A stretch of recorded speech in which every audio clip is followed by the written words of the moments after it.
Okay, now let's see together how easy it is to configure a 3D vision application with Pickit. Everybody claims to be easy, but Pickit is clearly the easiest, and you will see how we can set up a small bin picking application in minutes. So let's say we want to pick this small 3D shaft from a bin. How would we do?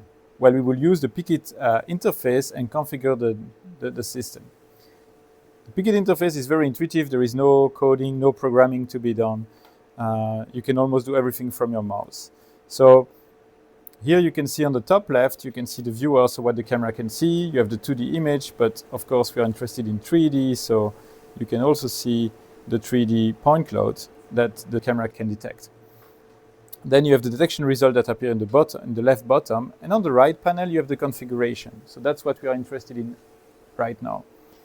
And the configuration is divided in 3 tabs: setup, detection, and picking. Setup is about where to look. So you define the area, the region of interest, the area where you want to perform your detection. Then comes the detection. It's not where to look, but it's what to look for. So what are the objects you're detecting? And finally, the picking is the how. So how to pick those parts. Let's start with the setup.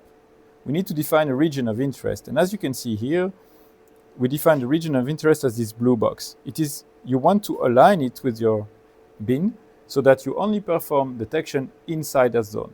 And to do so, we just position QR markers on the corners of the bin, and we automatically let the system align everything. So it will automatically detect the markers and position the position and the orientation of the bin. So let's see. Is my blue box correct now?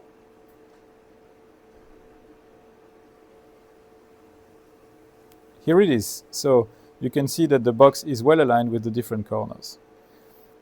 And then typically in the web interface, you go from top to bottom. So after building, you can fine tune the box.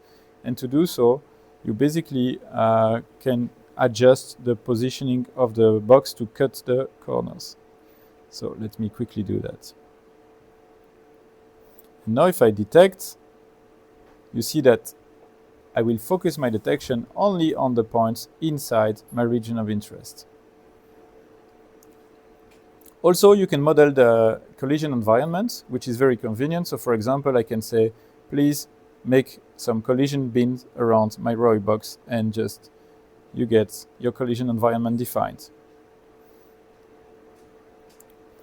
And that's it for the region of interest. Now let's move to the detection. So what are we looking at? Here you need to define a camera model. You need to define a model of the object you detect. An easy way is to actually upload a CAD file. So here I have a 3D file. We support most formats. I upload it, and here is my object that I'm looking at. So this is the shaft. You can fine tune it, and then you click detect, and the system will automatically detect the objects. But all the objects are orange because we didn't tell the system how to pick them, so they are labeled as unpickable. They are well detected, but they are not pickable. And that's why now we need to move to the picking. So we need to define a tool model. Here I'm using a cylinder that represents this suction system. You can define any shape. You can even upload a CAD file of your tool. That will be used to check for collisions. What is also interesting is you can define flexibility. So you see here in green and red, you represent some tilting angle that you allow. And that actually represents how much tilt a suction cup can tolerate while still picking successfully your parts. This is very important because this allows to maximize the options the system has to pick parts, so it can pick more parts and it can minimize the robot motion. Now we need to define pick points. So pick points is basically the place where you want to pick your object. So let me add a first pick point here on the object and position it. So first thing is I will just align it correctly to have my tool come like this. That looks good. And I can slightly shift it to put it onto the surface. And here is my first pick point on the object.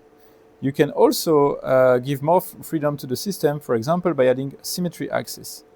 For a cylindrical shape like this, a symmetry axis is basically telling the system, you see here in purple, there is a symmetry, so you can pick the part from any angle. the more flexibility you give to the system, the better it will be able to optimize. And now you see all these objects that are orange will become colored because they will not be labeled as unpickable, but they will be labeled as ready to go to the robot. So we have 30 objects that are ready.